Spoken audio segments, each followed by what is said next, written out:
8 pounds, it's 11 pounds. I still should be considered ultralight because I can stay out there longer than you can with this. And I was like, who cares? I mean, it's a completely ridiculous, useless tag that you're putting on things. It means nothing. Yeah. And I think, like you said, it's like for us, getting older, we do it for, for convenience. It's like, I want to go lighter because I don't want to carry so much stuff and be feels sore. better, honestly. Yeah.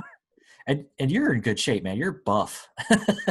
So that's more of a recent thing too. I mean, I was not like, a year ago, I was actually probably the heaviest I've ever been. And it concerned me pretty bad. And so, I definitely changed things and have been walking more and hitting the gym pretty regularly.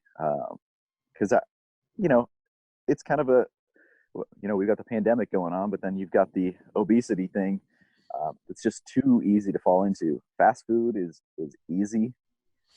It's quick, and I don't know why, but all this stuff is bad for you. Tastes good. True, man. It's true. So what kind of workout do you do these days? So 5 to 6 days a week I'm lifting, and then just walking. That's pretty much it. I've a couple times I've gone out and aired the tires up in the bikes, but I just haven't gotten back on them. Like I intend to, and then I don't. I think if I just did it, I would probably get back into it a little bit more and enjoy it. I mean, I've got like 8 bikes hanging up out in the garage that just are collecting dust. Oh man, you saw me some of those. No, but yeah, I know. I just started a routine a couple of years ago now. So I just get out and walk 2 to 3 miles a day when I can. Yep. And I found that just doing that really helps with backpacking and stuff. It's like, no, you don't have to go out there with a pack on or train or anything. Just walking will really help. So it sure does. Yeah, that's what. So the loop, there's one loop out here that my wife and I like to do, and it's a 3-mile loop, and it's perfect. It's an hour walk, just a good thing to do right after the sun goes down, and trails have kind of cleared out, and it's a good end of the day type thing. And one of the things I found is if I don't do that, I sit in the house and I snack. Mm-hmm.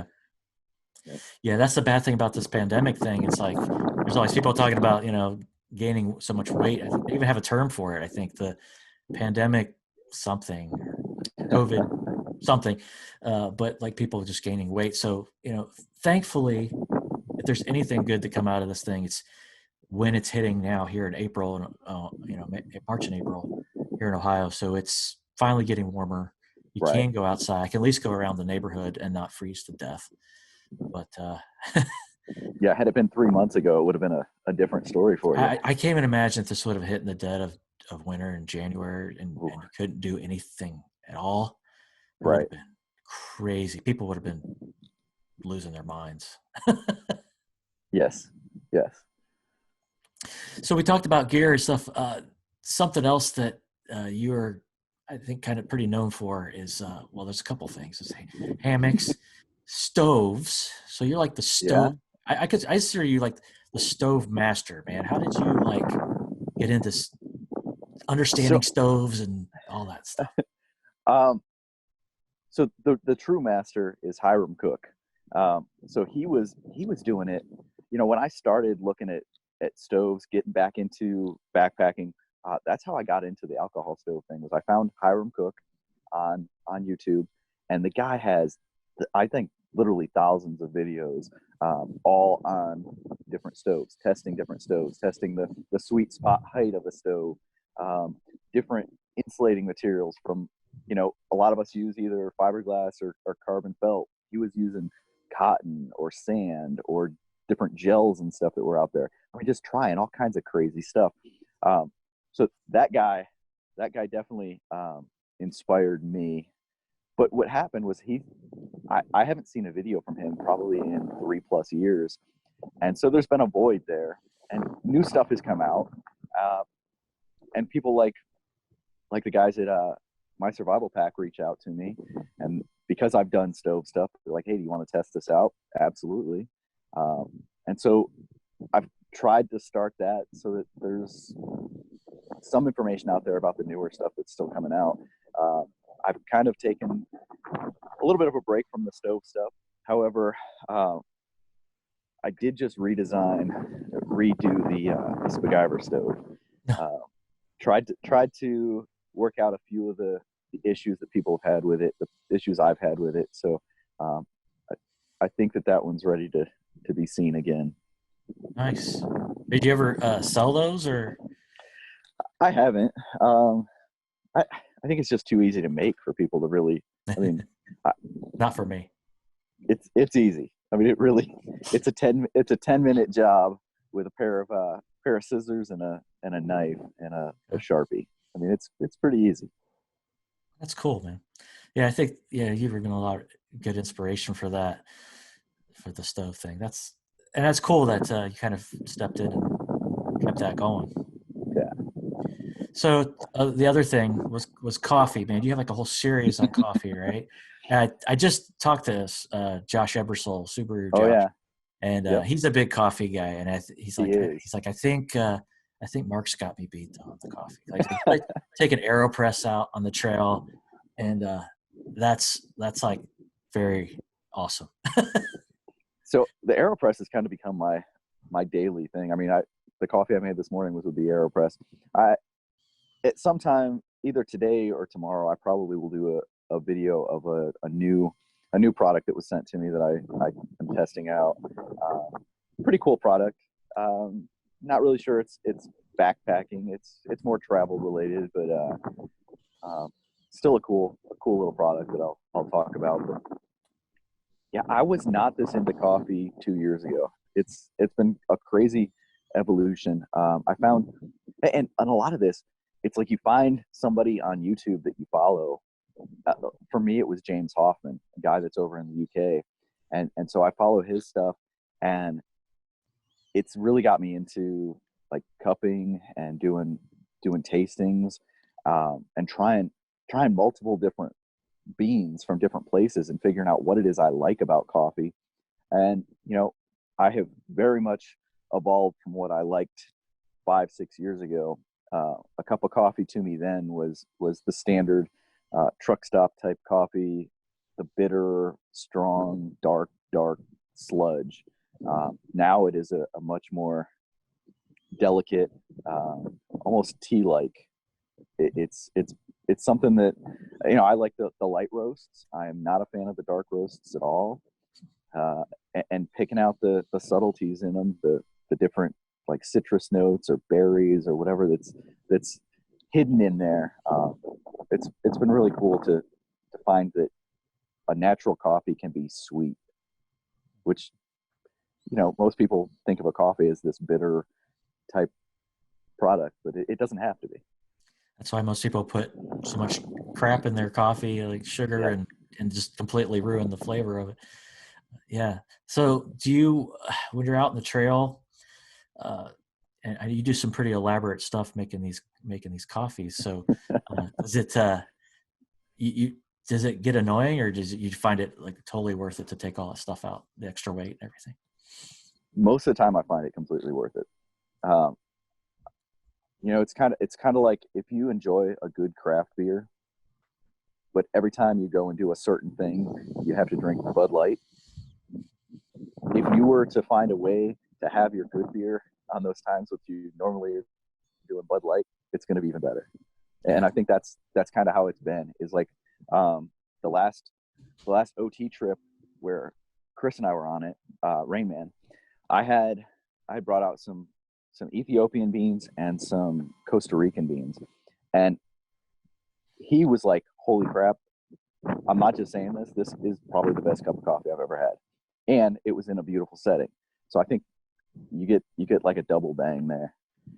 That's awesome. Do you ever take just like via packets or an instant crap, or do you never? Yeah. So my instant of choice has become SwiftCup. So I subscribe to them, and so I get 10 packets of their stuff every month. I think it's like $22. But Chris and I had done several trips where we were doing tests, and we tested, I think all told, we've tested about 35 different instances. Some of them didn't even make it on the trips. But the Swift Cup, there's really like 3 or 4 that come out on top. The Swift Cup ones for me they're usually in stock, and they have a pretty decent variety, and so that's kind of what I've gone to if I'm doing an instant. Cool. Swift Cup. I'll try them. Yeah, I haven't found any that I've liked either. Yeah, so if you check out Swift Cup, Voila, Sudden, and Waka, those 4, they use a flash, like they have like a very sophisticated freeze drying process that really does capture a lot of the aromatics that are lost in almost every other. And they use specialty, like single origin beans from specific roasters, specific growers, and actually do the cup according to how the roaster suggests it too. So a lot of time is put into it. That is awesome. And it shows. It does show. Good stuff, man. Awesome. So my last question was, I wanted to talk a little bit about the UK trip, the UK series that you did, because you were over there for a while. So tell us about that, man. Tell us about hammock camping in the UK. And really, I was just curious about finding places to go. How did you go about that? Did you just start Googling things, or how did you locate? I mean, because you went to some really cool places. I had no idea that there was that cool hiking out there. I did not know it was that awesome either until I was there. So I got over there. I had looked beforehand. I knew where I needed to be as far as work. And so I looked around there and started looking at Airbnbs rather than doing a hotel. I was over there for a month and a half. Rather than doing a hotel, I looked at Airbnbs, and I found one that was actually on a farm that backed up to a big forest that had, I don't know, probably 50 miles of trails that not trails like we're used to, but like forest roads that were used for horses and walking their dogs and stuff. So I knew that was, for me, that was going to be the place I wanted to be. So I got set up there. Immediately upon getting there, there were a couple places I thought I wanted to go, like Stonehenge and some of the castle ruins and stuff. And I started talking to actually the owners of the Airbnb. It was a farm. Started talking with them, and they were like, "Oh, that's a really touristy thing. Have you considered? We see you out hiking. Have you considered going to the Lakes District or to the Peaks District?" And I was like, "Haven't heard of it. What is this?" And so I found the UK hiking on Facebook. So I logged in there, got accepted, joined the group, and saw, people were posting pictures every day, like hundreds of pictures a day would come up, and I was like, that looks awesome. I want to go there. And so that's where I found the first one, which was Kinder Scout. It was on there, and that happens to be probably one of the most popular hikes in the UK. So I got out and did that, and from that one, at one point I threw up a post on YouTube, just on the community tab, that said, "Hey, anyone in the UK want to go hike? Hit me up." And so I had a couple people that said, "Hey, let's go here, let's go here." And I actually found another group, like a smaller subgroup of UK hiking, that was called like Hikes, Walks, Pubs, Mountains, something like that. And so I joined up with them for the Derwent Waters hike that I did. And it was really, really cool to get out with locals, the people that know the history of the area, that were able to talk through a lot of the stuff and bring a different aspect of the hike to me. It was definitely an easier hike than what I would normally have chosen to do, but the overall experience was awesome, absolutely awesome. And from there, I found a couple of guys on YouTube, like Dragon Outdoors, and saw some stuff he had posted and worked with him to try and figure out where it was. And I got up into Scotland a little bit. There were a few other places I really, really wanted to get to, like Snowdon National Park out there, but I ended up getting sick right at the end of the trip, and so had to cancel a couple of hikes that I wanted to do. But it was a really great experience, and because I lived right on that forest, I had that I had the Banyan Hammock out there with me, and there were several nights that I actually was not all that comfortable in the bed that was in that Airbnb. And so about between 10 and 15 nights while I was out there, I just went out in the woods, just 100 feet behind the house, and hung up the hammock and slept there. Yeah, and unfortunately, you were there in the middle of winter, so you had short days, and you couldn't. Oh yeah, I mean, I was not prepared for how short the days really were. Sunrise was around 8 a.m. and sunset was about 3:30. So I mean, really short days. Just because it's farther north, yeah, that would make sense. I think about stuff like that. So did you? Like you went out there for work, so you just kind of plan like, okay, I've got this block of time that I can, or were you just like spur of the moment, like, all right, now I got a block of time, I'm going to go? A lot of it was spur of the moment. So we were working 6 days a week, and then on the seventh day, I was at home doing reports. So I really didn't have any days off while I was there. The way that I made it work was like the trip up to the Lake District, where I showed what might be the ultimate hammock spot in the UK. That was over Christmas. And then actually, was that one over? No, that one was over New Year's, because that was that one, and it was up into Scotland. So like I planned around like New Year's or Christmas, when I knew we had a day or two down. And then it was, okay, I can stay up late tonight, finish up the reports, and then get up super early tomorrow morning and get a day hike. And that's what a lot of them were. That's like the Norfolk coast hike was hey, get up early, let's go do this type deal. So did you have cell service out there, or was it?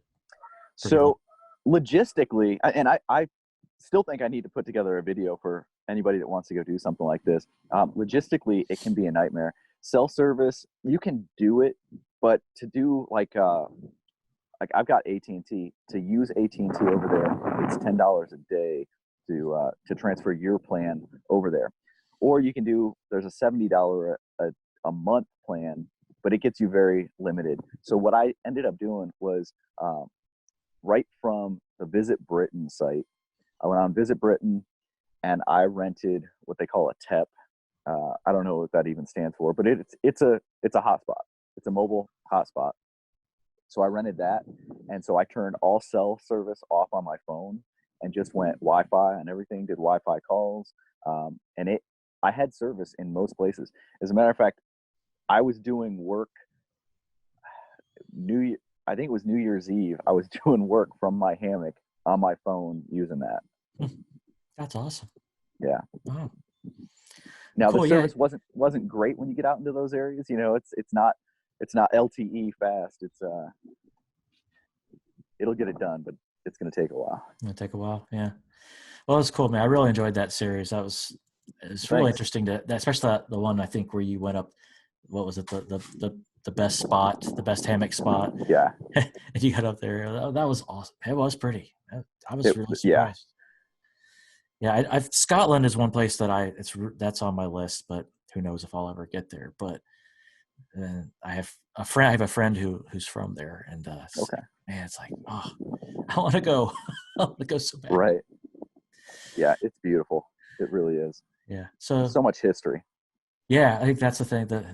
How the history is just so immense. Yeah. Did you get to see Stonehenge and all that? No, I didn't. Oh. No, I talked with a few people that were just like, it's some rocks and all that close. I mean, so I was like, okay. You can't even like walk under it or anything? There's a trail that's, I think the closest it gets is about 70 feet from the rocks. Oh man. It's all roped off. I think that you can pay I think like once a week there's a special tour that you can pay for, but I want to say when you do the conversion rate, it's close to $500. What? Yeah, not for me. Nope. Oh wow. All right, man. So last question, and I'll let you go because we've been going for a while here. Okay. You knew I was going to ask probably. Tell me about the Banyan, man. It's a sweet hammock. I mentioned it. I did not want to like it. I've laid in several different and tried out backpacking several different bridge hammocks, and I've never come away from it saying I want to do this. Yeah. The Ridge Runner is very similar in diameter, or like the dimensions are very, very similar to the Banyan. The head width, the foot width, but for whatever reason, I felt like the Banyan was more stable and more comfortable. And it may have something to do with those double ridge lines. I don't know. But even when I had those off and I was just laying in it completely topless, it didn't seem to be nearly as tippy. And I don't know why, but it is an extremely comfortable hammock. It is definitely the most comfortable hammock I have, without question. I actually just ordered some Røde poles, some carbon fiber poles to replace the stock poles, to drop the weight a little bit so that it's nice. Because right now it's right under 30 ounces. It's like 29.8, 29.7, something like that. So it is literally 3 times what my lighter hammocks are. So it's a little bit of a sacrifice, but with how well I sleep in it, and that's for me the key. You can go super light, but if you're not sleeping well, like we could go cowboy camping and you're going to sleep like crap. And then 3 days into it, that cumulative effect of horrible sleep is going to affect your hike. If you can take something where, sure, it's a little heavier, it raises my base weight from, I don't know, 6, 7, 8 to maybe 11 pounds all told. And that's carrying other luxuries as well. But I'm having a better time out there. You could go back to the conversation earlier. You can go super ultralight, but I think this thing's had a lot of really cool, innovative things done to it. This hammock, it has the same zipper system that the Chameleon has, and while they're not available right now, I know that Dutch already has the zip-in accessories ready to go for this thing. I don't know what everything going on with the world is going to do the timeline on that, but even without that, people are like, well, it doesn't have the saddlebags that the Ridge Runner has, so it's out for me. Right now, even the way it sits, with all the different accessories you can put in it and hang from those 2 ridge lines, I found it to be just as easy to store stuff as the Ridge Runner was, and maybe even a little bit better, because all of the pieces that Dutch has had in there most of them are removable, and they're made of bug mesh, so you can see what's in them, whereas you're digging through the side pockets. Yeah, it's a really good hammock. And I know you showed putting an existing UGQ quilt, underquilt on that you had. You said that works, so you don't see any problems with like a gap or anything underneath. So not a ton. What I ended up doing at one point, I didn't have it adjusted perfect. So the first couple of trips I went on, or first few nights I was sleeping in it, I was getting some gaps. Since then, I adjusted things a lot better, and I haven't needed to do what I did the first couple of times. So the first couple of times I bought some shock cord and some mitten hooks, and the little D-rings on the sides of the quilt, I actually attached those and went up over the ridge lines so that they were being pulled up, so that there was absolutely no gap. And if you're having any trouble with gaps, you can do that, and it doesn't add much weight. And you get in, snap them on, and you're done. And then you know that it's going to be secure. But the last 2 trips I've done, I had those UGQ quilts adjusted really well, and no problems at all. Even, and Awesome. it was windy, so it's been windy, and I haven't had any real problems there either. Oh, that's good. Yeah, I mean, I agree. I'm not a fan of bridge hammocks, but I don't really have a frame of reference because I haven't slept in one. I can see it definitely being better on your shoulders and your feet, that heel pinch that you talked about. Yep. So, yeah, you don't, and it's one of those things you don't really notice that it happens a lot. You know, a lot of people, I found, I have started in my gathered end putting something under my knees, because you end up with your legs almost hyperextended because of the shape of a gathered end. Even though you're pretty flat when you're laying diagonal, there is still that push, and that's why you get that pressure on the heels. Yeah. I didn't need to do that in the bridge hammock. Oh, that's cool. Oh man, I may have to try it out. Yeah, and the thing that I really want to say is, I had the prototype, and so I was testing the prototype most of the time. It wasn't until really the day that I did the video that I had the production one. And what I thought was really cool, this was really a project that Alex from Dutchware was doing. It was, you know, Dutch was involved a little bit, but it was mostly an Alex project. Oh. And so he and I were communicating back and forth, and every single thing I had an issue with on the prototype was fixed on the production. Awesome. And whether that's that he had found those issues to be the same and had fixed them prior to me saying anything, or it was them taking my feedback, I thought it was pretty damn cool that everything I had an issue with was fixed. You're an official product tester. Well, that's it's awesome. cool when it's an awesome new product, but you know, like everyone else that's doing YouTube videos, I get the 10 emails a day from the Chinese companies. Oh my gosh. Yeah. Still get those. Yeah. Those are awful. Yep. All right, man. Well, we've been going for a while, so I won't take any more of your time. I really appreciate you coming on and talking to me today, man. Yeah, this has been fun, Lance. I appreciate you having me on. Yeah, man. Thanks a lot. It's been great. So everybody, if you are not subscribed, I don't know how you wouldn't be, but Spiguyver Backpacking, go sub him right now. Thanks a lot, man. I'll talk to you soon then. All right. You take it easy. Stay safe, man. You too, man.